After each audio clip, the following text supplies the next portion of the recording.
Correction des exercices sur les probabilités, page 120. Donc, toute cette première partie, c'est pour travailler sur la notion des 3 au niveau du vocabulaire des probabilités. Donc, pour réussir au niveau des probabilités, il faut vraiment apprendre votre leçon parce qu'il y a du vocabulaire spécifique. Et ensuite, on fera des calculs de probabilité où là, il y a quelques formules à apprendre et avoir beaucoup de logique. Alors, à la maternité, Fanny accouche d'un bébé. Quelles sont les issues possibles? Jusqu'à preuve du contraire, pour l'instant, quand on a un bébé, il n'y a que 2 possibilités. Soit on a un garçon, soit on a une fille. Il y a 2 issues.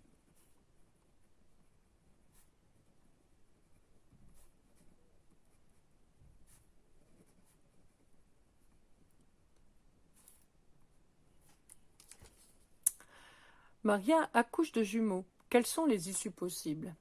Là, on a plusieurs possibilités, parce que jumeaux, ça veut dire 2 enfants. Donc, soit on va obtenir des jumelles, 2 filles, soit on va obtenir des vrais jumeaux, 2 garçons, soit on va obtenir des faux jumeaux, un garçon, une fille.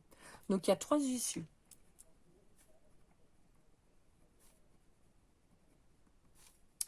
Donc, fille, fille,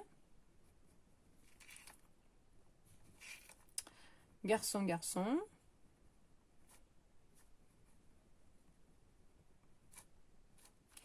ou alors on peut avoir fille, garçon.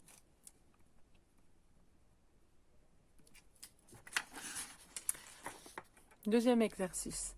Une roue de loterie est partagée en 8 secteurs identiques numérotés de 1 à 8. Donne toutes les issues possibles correspondant aux événements suivants. Alors, une roue, c'est ça. Hop là. Des secteurs, donc il y en a 8. Donc là, je partage en 4. Voilà. Et on vous dit qu'on les numérote. Alors attention, les probabilités, ce sont des situations concrètes. Il faut vraiment que vous créiez des images mentales de la situation. Donc parfois le dessin est donné, parfois c'est à vous de le faire. Donc on va lancer des dés, on va prendre des boules dans des urnes, ou lancer des roues, faire tourner une roue, peu importe. Donc c'est important que vous l'ayez vraiment, vraiment sous les yeux.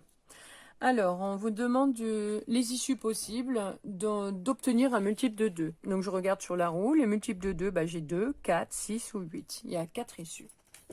Donc, on écrit les issues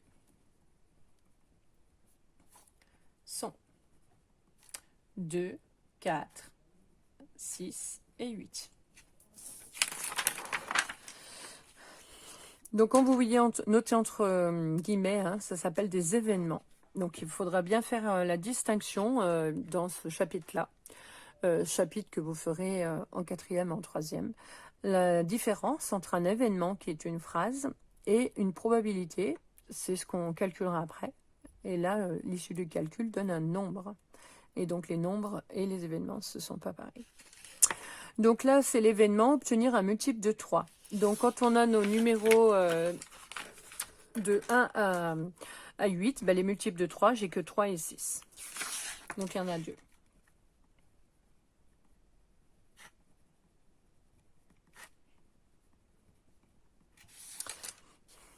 Obtenir un multiple de 2 et de 3. Donc là, il va falloir faire très attention au niveau des probabilités. Le et le ou, c'est des choses qui sont très importantes et il faut vraiment faire la distinction. Donc le et veut dire à la fois. Donc je veux un multiple de 2 qui soit aussi un multiple de 3. Donc dans la liste, ou dans la liste que j'ai écrite ici, en fait, on veut tout ce qui est en commun. Et ce qui est en commun dans les 2 listes à la fois, il n'y en a qu'un, il n'y a que le 6.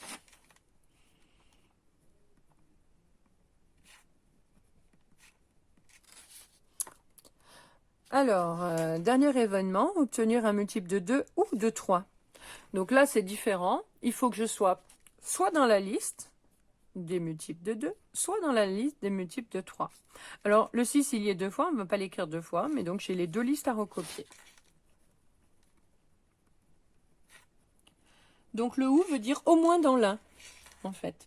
Donc, on a le 2, on a le 3, on a le 4, on a le 6 et le 8. 2, 3, 4, 6, 8. Alors, maintenant, lancer de dés. On lance 2 dés à 3 faces. Donc là, c'est vraiment des dés spéciaux. Et on ajoute les chiffres des faces visibles. Quelles sont les issues possibles?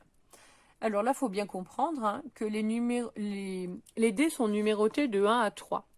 Donc au minimum sur un dé, je peux obtenir que 1. C'est le chiffre minimum. Hein. Au maximum, je peux obtenir 3. Ce qui veut dire que le nombre minimum, bah, c'est 1 plus 1, puisqu'on doit ajouter les deux faces, donc les issues possibles.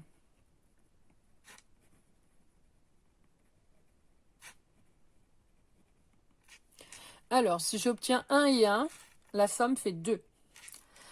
Je peux avoir 1 et 2 sur l'autre. Donc, on va obtenir le nombre 3. Ou à l'envers, je peux avoir le 1 rouge et le 2 vert, le 2 bleu, ça reviendra exactement, la somme fait 3. Ensuite, je peux avoir 2 sur le bleu, 2 sur le rouge, donc on va obtenir 4.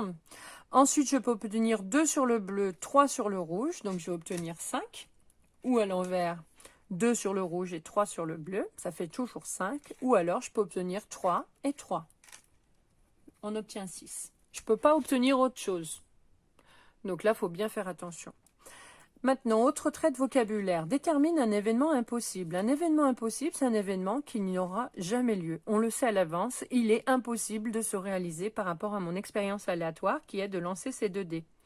Donc, par exemple, obtenir 7. C'est un événement impossible.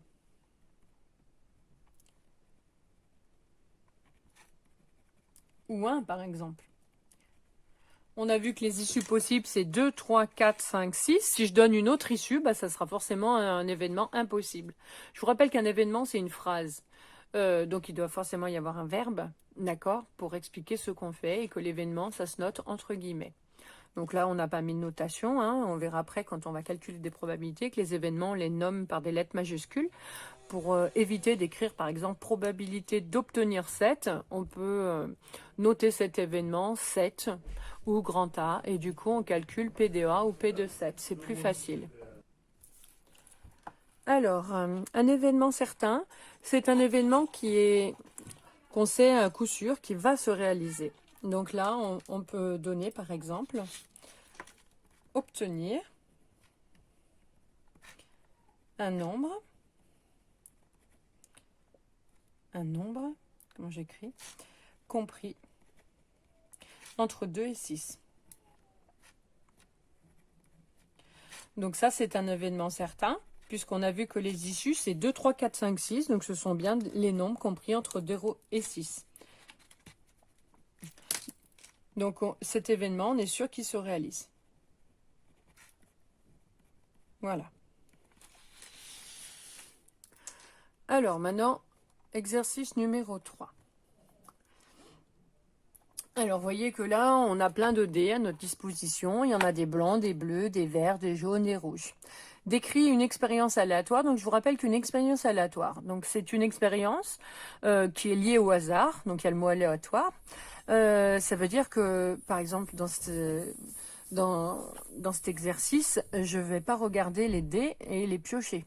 Ça, c'est pas lié au hasard, parce que si je vois les couleurs, faut au moins que je ferme les yeux pour pas voir lequel je peux prendre. Donc c'est une expérience qui est liée au hasard, dont on connaît les issues possibles. Ça veut dire que quand je vais fermer les yeux, je sais que je vais piocher un dé. Il n'y a pas des boules, il n'y a pas des choses qui vont apparaître, un lapin, non. On connaît les issues à l'avance, mais on ne sait pas laquelle va tomber, puisque c'est lié au hasard. Donc pour que ça soit lié au hasard, il faut que tous mes dés, par exemple, soient identiques au niveau de leur forme, de leur poids. Il ne faut pas qu'il y ait des grands dés, des petits dés, parce que forcément, si vous fermez les yeux et qu'il y a des dés plus grands que les autres, il y a plus de chances de les avoir. Donc voilà. Donc ici, comme expérience aléatoire. Donc une expérience aléatoire pour cet exercice, ça serait par exemple, donc on place les dés dans un sac opaque. Opaque, ça veut dire qu'on ne voit pas à travers.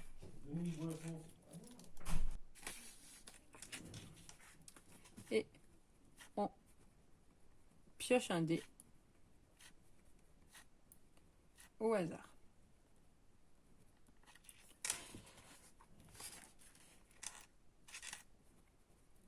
On note alors sa couleur.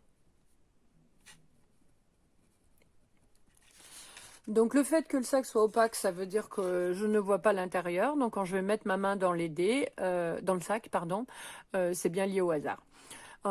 Ensuite, j'ai bien vérifié que les dés étaient identiques, donc ils sont indiscernables au toucher, donc c'est bien lié au hasard. On aurait pu aussi fermer les yeux. Alors c'est un peu plus délicat de fermer les yeux parce qu'il faut bien rassembler les dés tous au même endroit.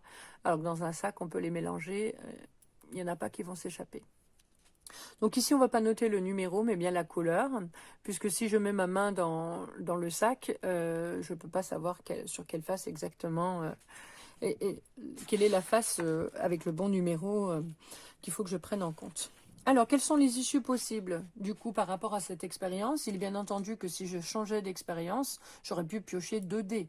Donc là, on aurait fait autre chose. Donc les issues possibles ici, ça peut être simplement les couleurs.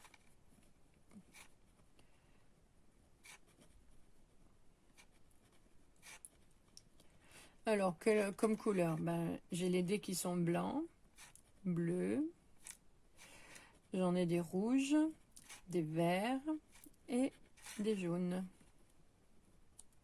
Déterminer un événement impossible. Eh bien, je peux choisir de changer de couleur. Obtenir un dé tout noir. Ou violet, rayure, ou n'importe quoi.